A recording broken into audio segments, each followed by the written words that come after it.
dun sa pangako. Importante yung pangako dahil yun yung mismong title ng kanta. Pati dun sa dulo na pangako, yun din, same spot.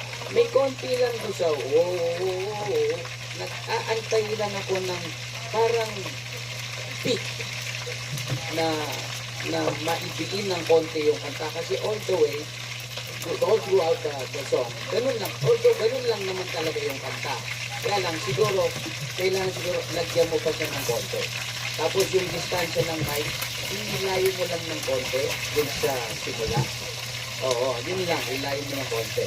Pati dun sa pag-interview ha, nakaganon din yan ganun kalapit, ilayo mo lang ng konti.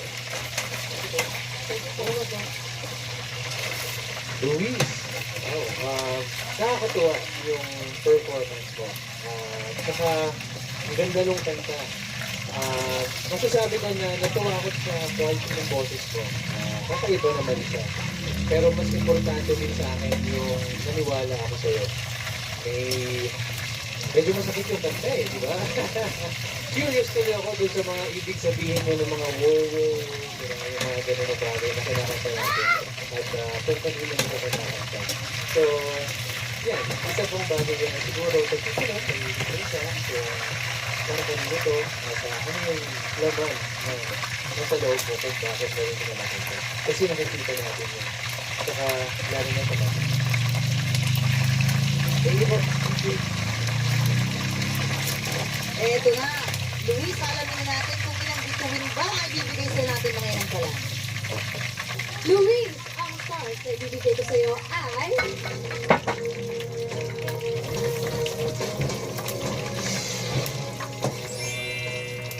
Three stars! Luis, ang ibibigay ko sa iyo na score ay...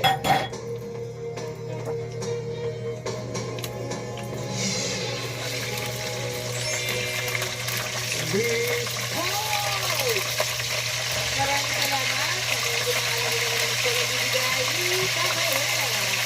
Ang ibigay ko natin lahat, Rita Cristino. Alam ko yung successful. Gusto ko na mabigyan ko sa sarili ko ng isang desenteng buhay balang araw. Ako po ay isang grade 10 student. Ako po ay isang Glee Club member. Kami po ay kumakanta at nagpe-perform pag may event sa school. Recently po, nanalo ako sa isang TED Talk competition namin sa school. Ako po ay isang swimmer. Nag-swimming po ako dati sa mga national competitions at ako po ay marunong mag-taekwondo.